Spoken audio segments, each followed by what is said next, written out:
Selamat siang Bapak Ibu Saudara yang kasih Tuhan. Sekali lagi yang kesekian kalinya. Terima kasih untuk Pak John bersama dengan tim rohaniawan dan semua penatua majelis yang ada. Juga tim Praise and Worship, sangat luar biasa. Ya, saya tidak mau berkata, wah mainnya elek, enggak saudara. Tapi memang mainnya bagus-bagus semua. Luar biasa, saya sangat terberkati. Saya juga suka musik, saya juga suka nyanyi gitu kan. Jadi wow, luar biasa Praise and Worship di tempat ini. Yang boleh menghantar kita, membawa kita untuk menikmati hadirat Tuhan, perjumpaan dengan Tuhan. Nah pagi hari ini saya tidak sendiri, ya saya bersama dengan istri dan anak saya yang kedua, mungkin bisa bangkit berdiri. Ya ini anak saya yang kedua ini. Iya, puji Tuhan. Iya, Jenny dan Deo. Ya, 2019 waktu itu masih kecil. Ya, sempat pelayanan di sini 2000 berapa? 9 ya, 2009 masih kecil pernah ikut pelayanan di Cirebon waktu itu. Tapi sekarang sudah wow, papahnya kalah deh. Oke. Baik, hari ini kita akan belajar bersama-sama. Saudara, kita bersyukur loh ya, kita ini punya Tuhan yang sangat luar biasa. Di tengah-tengah tempaan dunia yang begitu hebat. Ada di sini yang hari ini sudah berkata, Pak John, Pak Pur, Pak Amos dan sebagainya, aku sudah menyerah deh. Tidak ada saudara ya, tapi kalau saudara ada sampai di titik hari ini, itu semua karena berkat kemurahan Tuhan. Amin. Beri kemuliaan bagi Tuhan kita dong. Tempaan yang hebat salah satunya adalah COVID. Ya, memporak-porandakan semua lini kehidupan kita. Tapi hari ini kita tetap diberkati oleh Tuhan. Amin. Kita tetap dipulihkan oleh Tuhan. Bahkan hari ini ya saya berdoa supaya firman Tuhan ini akan saudara-saudara menggerakkan, membakar setiap hati kita di tengah-tengah masa sulit sekalipun. Kita mampu tetap bisa mengerjakan visi yang daripada Tuhan. Bukan ambisi kita. Ya, mungkin banyak orang mengkaitkan visi itu hanya khusus deh untuk leadership kepemimpinan atau untuk pelayanan gereja Tuhan. Oh enggak. Dalam seluruh aspek hidup kita, kita harus berangkat dari sebuah visi yang dari Tuhan. Kalau itu yang terjadi, sesuatu yang saudara dan saya lakukan, itu bukan sesuatu yang biasa takarannya. Tapi sesuatu yang sangat luar biasa. Saudara, sederhana sekali, Bill Lauren dia berkata seperti ini. Ini tokoh pemimpin Kristen, saya ambil hanya 2 saja. Untuk memudahkan kita nangkep fisiku opoto, gitu ya saudara. Jadi jangan terlalu rumit untuk memikirkan tentang definisi itu. Tapi Bill Lauren dia berkata, visi adalah melihat sesuatu yang mau Allah lakukan. Perhatikan, ya, melihat sesuatu yang mau Allah lakukan. Bukan saya mau lakukan, tapi saudara melihat sesuatu yang mau Allah lakukan. Itu apa? Itu apa?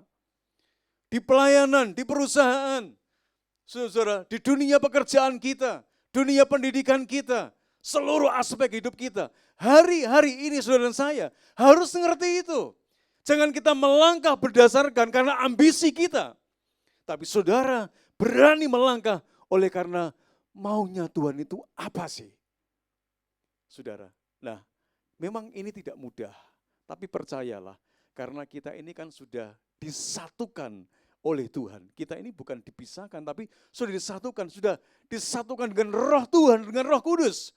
Maka ada koneksi untuk kita bisa saudara bergaul, berhubungan dengan Tuhan.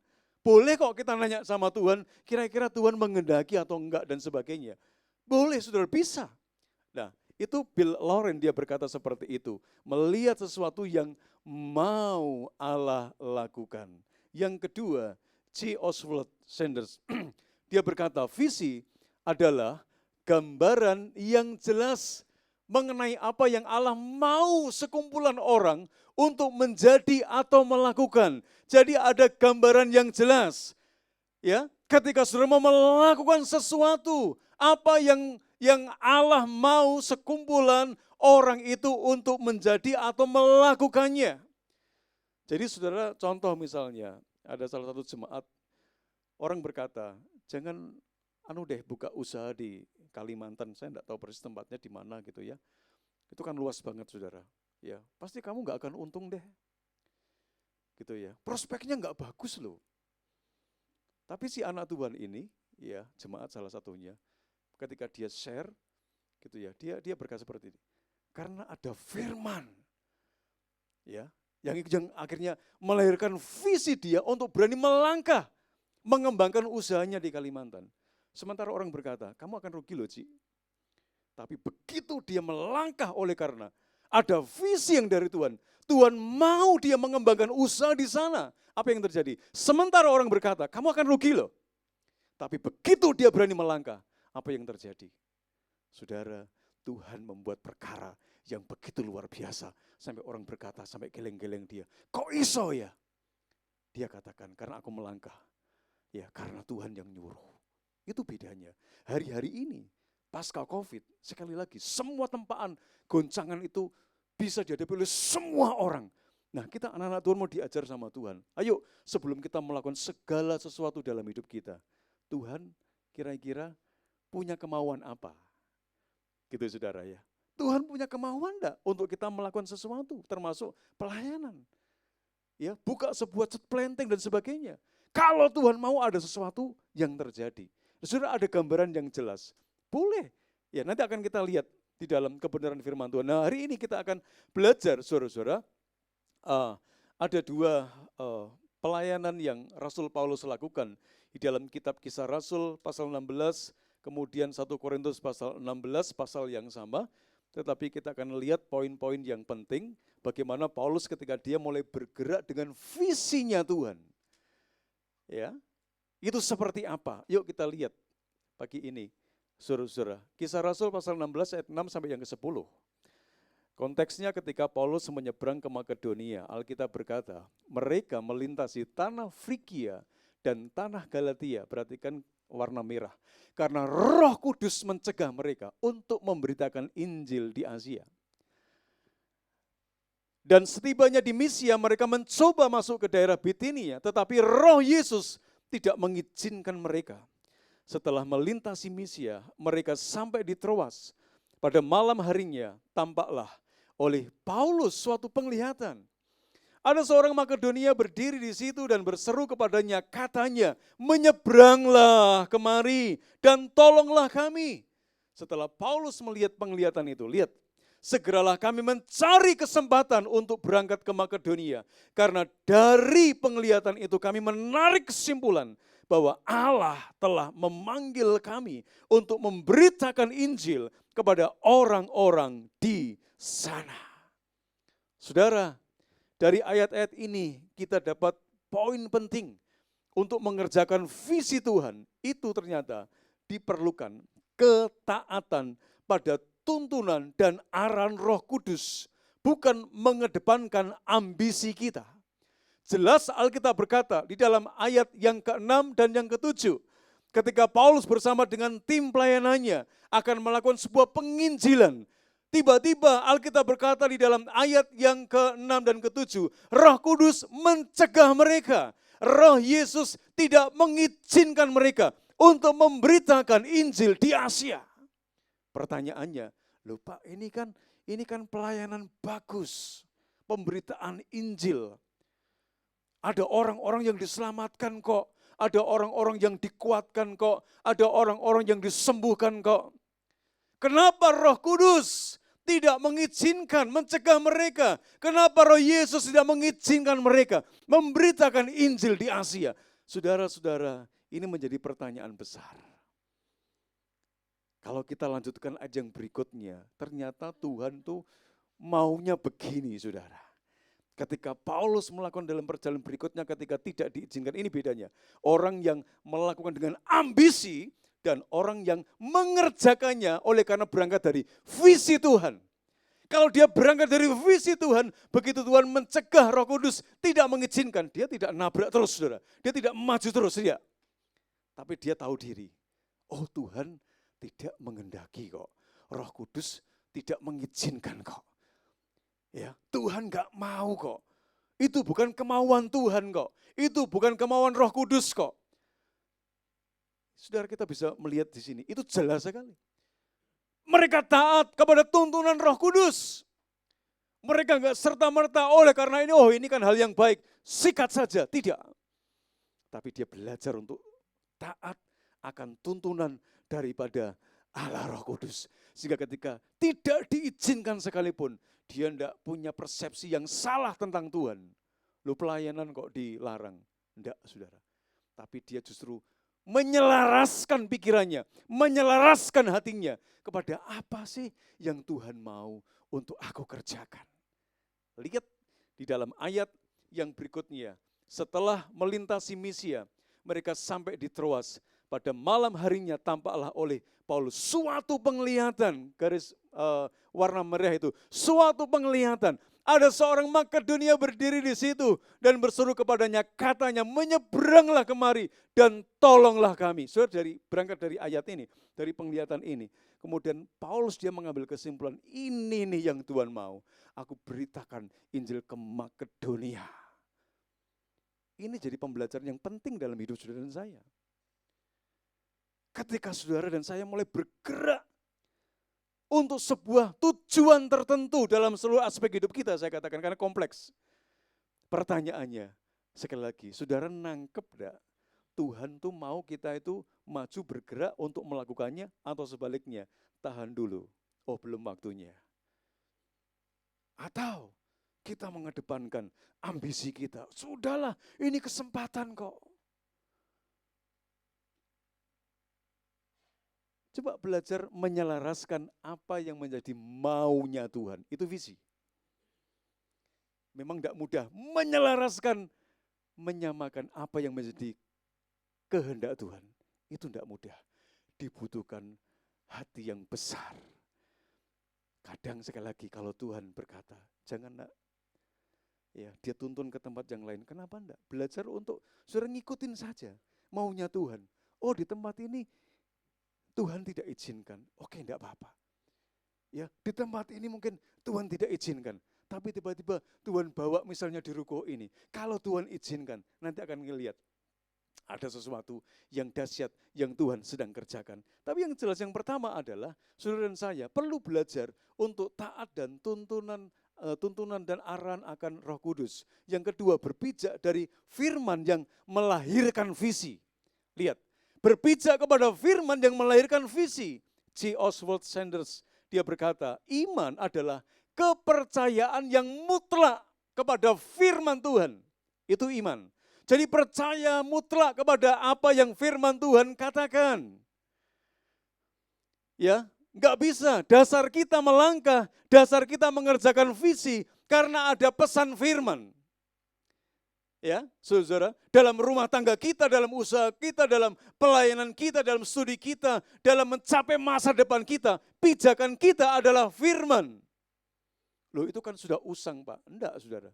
Ini justru kekuatan kita untuk berani menembus masa depan yang tidak mudah untuk kita capai. Ya, berapa banyak yang kalang kabut dengan COVID, saudara-saudara. Tapi puji Tuhan, oleh anugerah Tuhan, kita bisa melewatinya. Amin, saudaraku. Nah, hari ini kita mau bergerak oleh karena mengerjakan visi lahir, mengerjakan visi dari Tuhan. Lewat apa? Lewat pijakan kita dengan firman. Makanya kalau dengar firman Tuhan itu baik-baik. Jangan diabaikan firman Tuhan. Oh, ini pesan ilahi loh, saudara. Kalau pesan Tuhan ini, saudara, bekerja dalam pikiran saudara, bekerja dalam hidupmu, bekerja dalam hatimu, itu yang akan punya keberanian untuk saudara mulai melangkah dengan penuh keberanian, melangkah dengan penuh iman, melangkah dengan penuh hikmat. Sehingga engkau pada akhirnya tidak kecewa dengan Tuhan. Pada akhirnya engkau tidak kecewa dengan hamba-hamba Tuhan. Pada akhirnya engkau tidak kecewa dengan dirimu sendiri. Berapa banyak yang kecewa dengan Tuhan, berapa banyak yang kecewa dengan hamba Tuhan, dan berapa banyak yang kecewa terhadap diri sendiri. Nyesal aku. Kenapa? Karena mengedepankan ambisi, bukan mengerjakan visi yang dari Tuhan. Ada dong pijakan firman. Makanya kalau dengar firman dimanapun, yang sungguh-sungguh, saudara. Amin, saudaraku. Ayo katakan sebelah kiri, sebelah kanan. Yuk dengar firman Tuhan yang sungguh-sungguh ya. Amin. Amin, saudara. Karena firman ini sumber kekuatan kita loh saudara. Kalau nggak ada firman nggak berani melangkah, itu wow, mantap. Oke, tapi kalau ada firman yang bekerja dalam diri kita, melangkah walaupun tantangan itu berat. Itu saudara. Jadi kita bisa hari ini belajar lahirnya visi baru akibat dari ketaatan kita akan tuntunan dan arahan Roh Kudus yang berpijak dari firman Tuhan yang menjadi rema dalam hidup kita. Saya berdoa dari tempat ini lahir visi yang baru. Dalam pelayanan bergereja di tempat ini, dalam hidup rumah tangga saudara, dalam kehidupan usaha pekerjaan saudara, ada visi-visi yang baru. Ada visi-visi yang baru, saudara berani melangkah oleh karena ada pijakan firman yang menguatkan engkau, meneguhkan engkau. Iya, aku selaras dengan kehendak Tuhan. Bukan selaras dengan ambisiku, Pak. Kalau itu yang terjadi, ngeri saudara. Ya, dampaknya mengerikan. Sama-sama punya dampak, tapi bedanya adalah ketika saudara mengerjakan visi Tuhan, dalam kondisi apapun, Tuhan itu bertanggung jawab tuh atas apa yang saudara kerjakan oleh karena kemauan Tuhan. Beda dengan apa yang menjadi kemauan saudara. Saudara yang bertanggung jawab sendiri. Kekuatan kita terbatas, tapi kita punya Tuhan yang tidak terbatas. Itu yang akan Allah lakukan. Ayo berpijak dari firman yang melahirkan visi-visi yang baru. Ya, saya berdoa firman Tuhan di tempat ini, firman yang hidup, yang tiba-tiba mengubah semangat hidup saudara.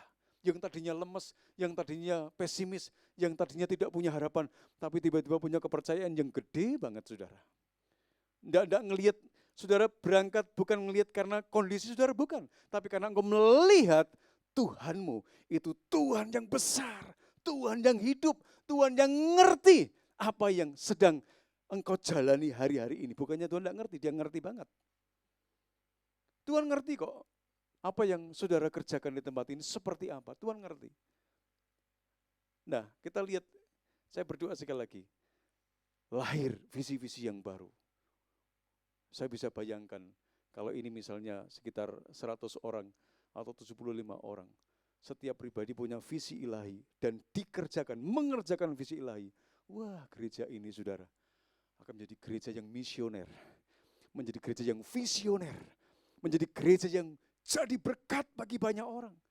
Tidak hanya keluarga saudara yang jadi yang pada akhirnya percaya kepada Yesus, tapi ada orang-orang di luar yang pada akhirnya percaya kepada Kristus. Melihat orang-orang kehidupan yang sangat luar biasa ketika mereka lihat, wow, iku sopo sih? Ya toh, itu jemaat mana sih? Raja Wali gitu ya, tempatnya di mana? Wah, ngikuti saudara, sama ngintili itu. Tidak hanya 1, tapi 2, 3, 4, 5. Ya, sehingga gereja ini penuh. Amin. Gereja ini muncul orang-orang yang melahirkan visi-visi yang baru juga. Bayangkan kalau itu terjadi. Ada dinamika kegerakan ilahi yang sangat besar. Yang kedua, contoh yang kedua dari perjalanan pelayanan Paulus adalah 1 Korintus pasal yang ke-16 ayat 8 sampai dengan ayat yang ke-9. Tetapi aku akan tinggal di Efesus sampai hari raya Pentakosta.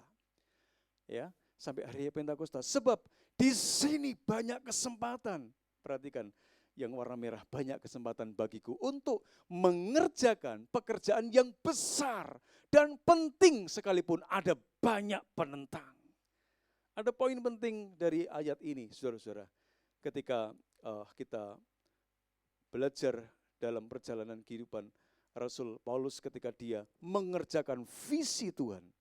Yang pertama, selalu ada kesempatan di balik setiap tantangan. Amin, saudaraku. Selalu ada kesempatan di balik setiap tantangan.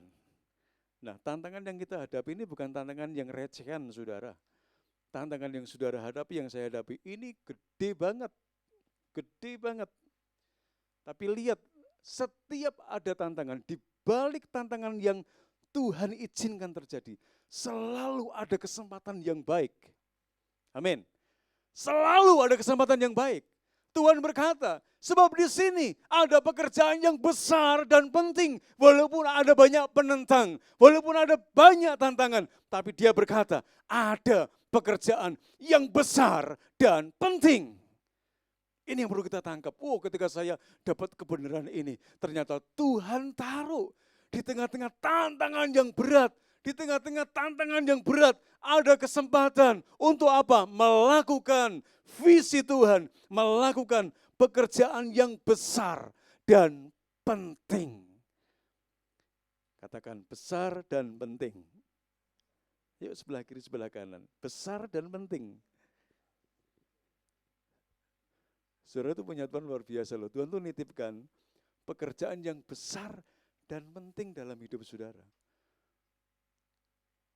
Saudara jangan berpikir besarnya itu karena jumlah, kualitasnya.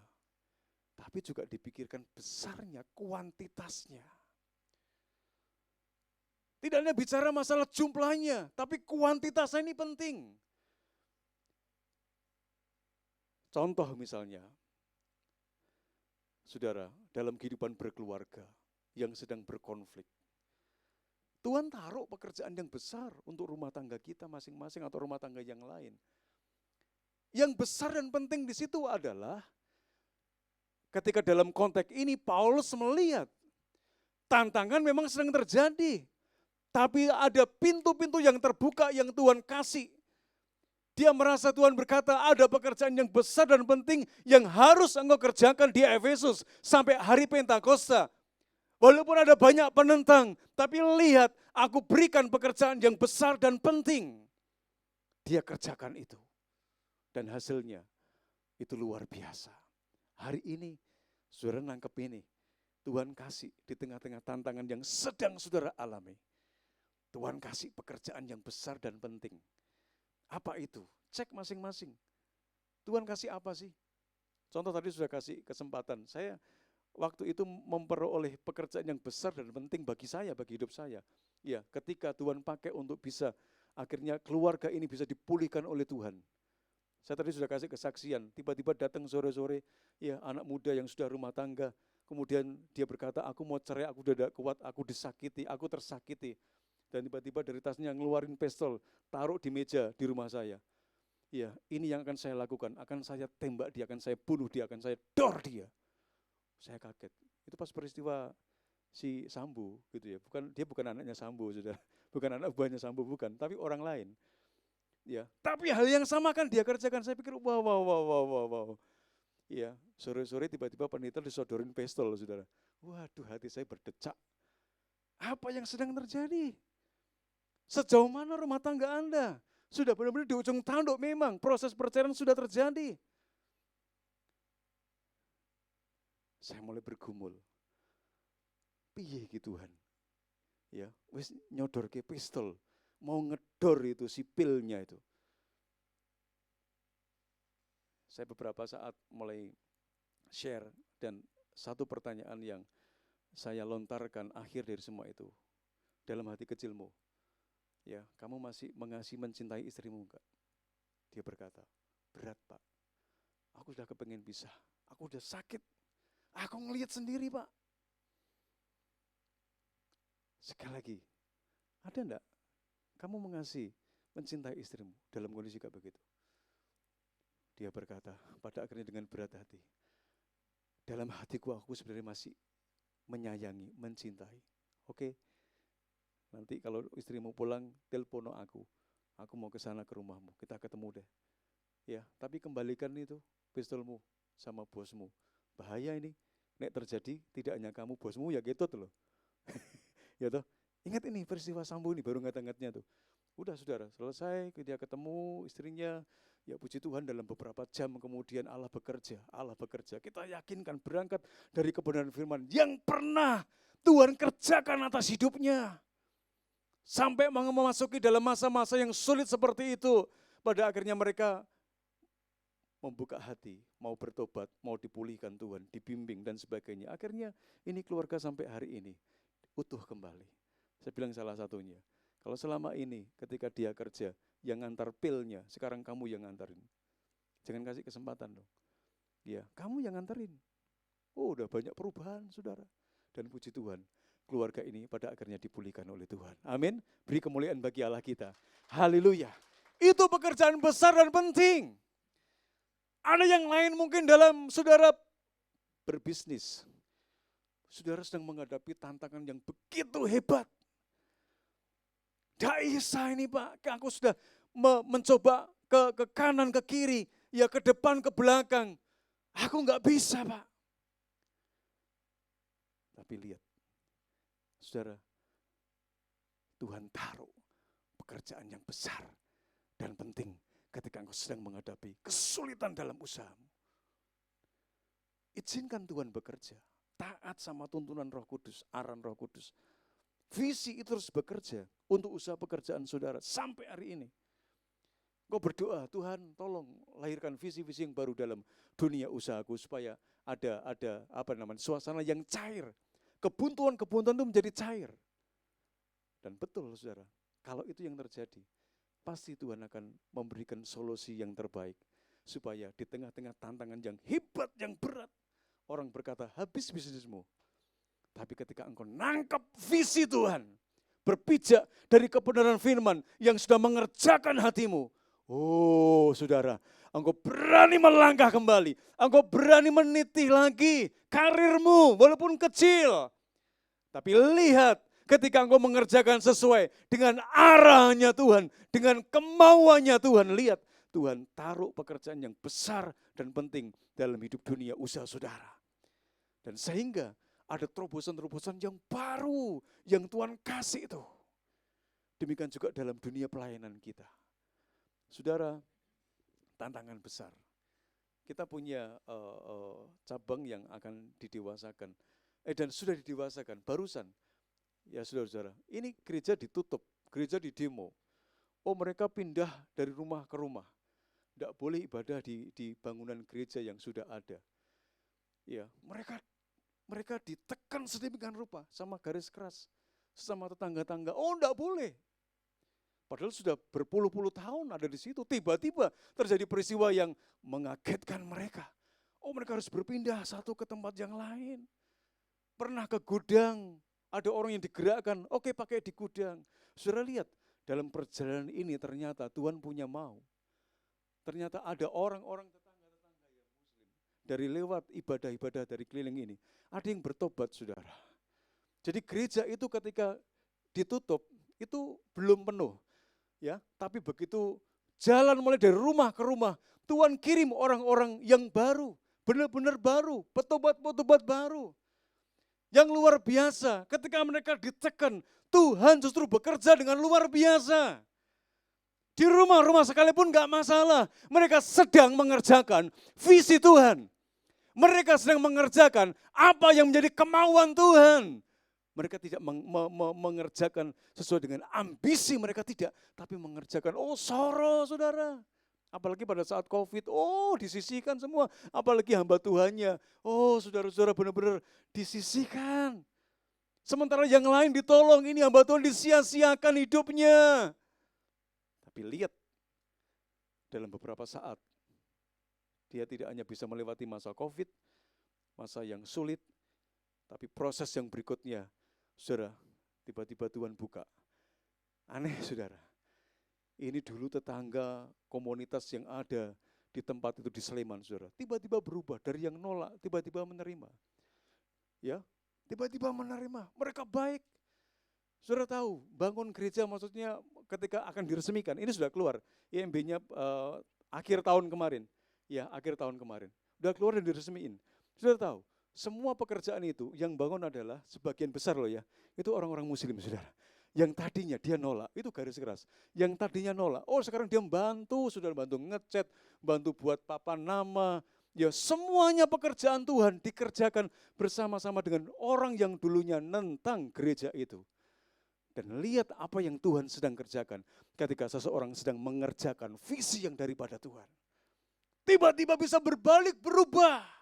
Dulunya nentang, dulunya marah, dulunya mengintimidasi. Tapi tiba-tiba hatinya dilembutkan. Dan yang luar biasa, di antara mereka yang ikut bangun tadi loh saudara, yang ngecat, yang apa. Ada yang bertobat loh saudara. Beri kemuliaan bagi Allah kita.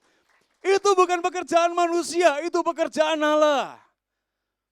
Mungkin pada saat ngechat, ya mungkin mereka ngeliat wajah Yesus kali ya. Loh itu orang muslim kok saudara.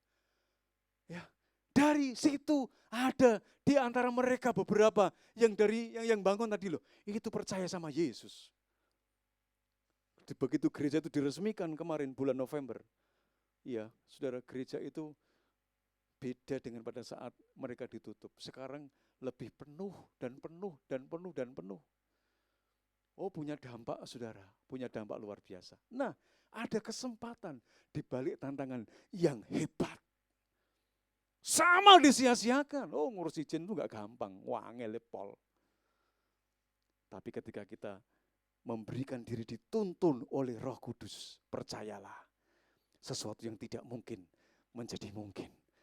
Ya, mereka yang tadinya galak banget, tiba-tiba hatinya lembut tuh saudara. Sekarang kalau ibadah minggu, yang jaga parkir siapa? Mereka. Orang-orang muslim, sampai hari ini. Kalau hari Jumat, siapa yang jaga parkir? Orang-orang gereja. Wih, luar biasa. Dulu alergi. Kalau bangun dikasih bantuan semen, wah nolak-nolak saudara. Tapi sekarang, wah terima banget. Sama-sama saudara. Bayangkan itu. Ya, mungkin kejadiannya berbeda di tempat ini. Tapi di sana seperti itu. Ada kesempatan yang Tuhan buka justru di tengah-tengah tantangan yang hebat. Ada pekerjaan yang penting dan yang besar. Yang Tuhan taruh dalam hidup saudara.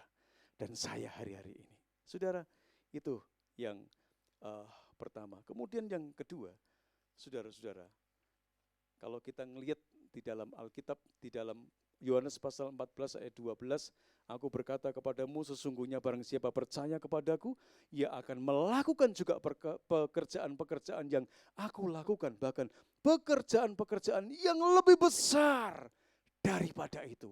Melakukan pekerjaan-pekerjaan yang lebih besar. Tidak heran loh kalau Tuhan berkata sama Paulus, di tengah-tengah tantangan, di tengah-tengah banyak penentang, ada pekerjaan yang besar dan penting yang Tuhan taruh bagi dia. Hari ini mungkin Tuhan mau fokus saudara, fokus ke keluarga saudara, fokus ke ekonomi saudara, fokus ke pelayanan saudara. Ada pekerjaan besar dan penting yang Tuhan taruh. Mungkin saudara sedang fokus kepada tetanggamu. Wah, yang tidak karo-karuan. Tapi saudara diberi hati oleh Tuhan. Nih pekerjaan yang besar dan penting untuk tetanggamu. Ketika engkau mengerjakannya, percayalah Tuhan turut bekerja dalam segala sesuatu untuk mendatangkan kebaikan bagi mereka yang mengasihi Tuhan dan yang terpanggil sesuai dengan rencana Tuhan. Yang kedua dari pembahasan ayat kita tadi, saudara-saudara, kita percaya bahwa siapa aktor di balik pekerjaan yang besar dan penting itu? Tuhan, bukan manusia. Biarkan skenario Tuhan yang memprakarsai visi gereja ini, rumah tangga saudara, usaha saudara, masa depanmu, biar Tuhan yang memprakarsai. Ya, bukan skenario manusia yang dipaksakan untuk terjadi. Pasti akan menjadi kacau. Seperti ketika membangun Menara Babel. Yang kedua, Tuhan makin memperbesar kapasitasnya dalam hidupmu lewat kasih karunia-Nya yang menyertai Anda. Ketika saudara dan saya mengerjakan visinya, Tuhan memperbesar kapasitasnya dalam hidupmu lewat kasih karunia-Nya yang menyertai Anda. 1 Korintus pasal 15 ayat 10. Alkitab berkata, tetapi karena kasih karunia Allah, aku adalah sebagaimana aku ada sekarang, dan kasih karunia yang dianugerahkannya kepadaku tidak sia-sia. Sebaliknya, aku telah bekerja lebih keras daripada mereka semua. Tetapi bukannya aku, melainkan kasih karunia Allah yang menyertai aku. Kasih karunia Tuhan yang menyertai aku. Kasih karunia Tuhan yang menyertai Paulus. Kasih karunia Tuhan yang menyertai hidup saudara. Itu Tuhan akan kerjakan. Dia perbesar kapasitasnya. Engkau memang orang yang terampil, orang yang hebat. Dia berkata, Aku bekerja keras, lebih keras daripada mereka semua. Tapi dia berkata, bukan karena aku, tapi karena kasih karunia Tuhan yang menyertai aku. Kasih karunia Tuhan yang memakai aku. Kasih karunia Tuhan yang menjadikan aku sampai seperti ini. Kasih karunia Tuhan. Wow. Jadi itu tidak perlu sekolah. Ya S1, S2, S3. Sudah bisa dibuat Tuhan berhasil. Kalau kasih karunia Tuhan menyertai Bapak Ibu Saudara. Amin. Kita butuh itu hari-hari ini. Kita butuh kasih karunia Tuhan. Wah ini kameramannya kerja keras ya. Wah mundar-mandir ini. Oke. Saudara-saudara, ini sesuatu kesempatan yang besar yang Tuhan taruh dalam kehidupan kita masing-masing loh. Jangan dikira tidak ada keterlibatan Tuhan. Ada keterlibatan Tuhan. Kalau itu kita sadari. Engkau bisa menjangkau melebihi kapasitas yang saudara miliki. Karena engkau bergerak di dalam kapasitasnya Tuhan. Wow. Saudara luar biasa. Kasih karunia Tuhan yang melakukannya. Yang terakhir, berjeripayah di dalam Tuhan. Kita baca sama-sama. 1 Korintus pasal 15, 58. 3, 2, 1. Karena itu, saudara-saudaraku yang kekasih, berdirilah teguh, jangan goyah dan giatlah selalu dalam apa? Pekerjaan Tuhan, sebab kamu tahu bahwa dalam persekutuan dengan Tuhan, jerih payahmu tidak. Ayo saudara katakan, berjerih payah di dalam Tuhan. Katakan sebelah kiri, sebelah kanan saudara. Di masa-masa tantangan yang seperti ini, tetap saudara Tuhan berkata, yuk berjerih lelah, berjerih payah untuk Tuhan, di dalam Tuhan. Tidak sia-sia loh saudara. Berjerih payah, berjerih lelah untuk gereja ini. Untuk kemajuan gereja ini. Segala jerih lelah saudara, segala jerih payah saudara, enggak sia-sia. Tuhan perhitungkan itu semua. Tadi sudah kasih kesaksian. Ketika mulai membangun, nanti cabang yang lain yang di Kolombo akan didewasakan bulan November. Ya, ada seorang tukang pijet yang ekonominya sederhana sekali. Saudara tahulah tukang pijet berapa gitu kan. Ini tukang pijet tradisional loh saudara, bukan tukang pijet yang kayak di ruko-ruko gitu ya, beda. Ini tukang pijet tradisional. Tiba-tiba dia digerakkan Tuhan. Kalau tanahku tuh laku, 1/10 tak kasihkan untuk kerjaan Tuhan, untuk membangun, untuk persiapan pendewasaan. Itu tanah tiba-tiba laku saudara. Yang sudah sekian tahun itu tidak pernah laku gitu, tidak pernah dibeli oleh orang, sudah ditawarin kemana-mana nggak pernah. Tapi begitu ada niat baik seperti itu, laku loh saudara. Ya 600 juta, 60 juta dia kasihkan ke gereja. Pendetanya ketika terima itu ngeder saudara. Dia tahu ini uang 60 juta bagi ibu itu sangat gede sekali nilainya. Tukang pijat tradisional mungkin sehari dapat berapa sih? Kalau dia punya cabang banyak sih oke, ini cuma sendirian panggilan lagi saudara. 60 juta itu gede saudara. Dia kasih untuk pekerjaan Tuhan. Dia kasih dengan ketulusan hati. Tapi yang nerima ini pendetanya ngeder. Ngedernya gimana? Loh, ini uang sebenarnya itu sangat bermanfaat loh untuk Anda. Tapi kenapa kamu kasihkan? Dan sebagainya. Saudara, lihat berjerih payah untuk Tuhan.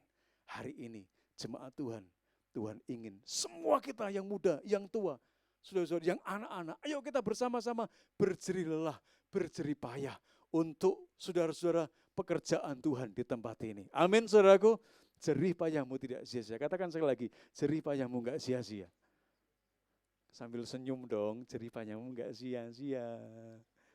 Amin. Jangan, jerih payahmu enggak sia-sia. Waduh ini ancaman saudara.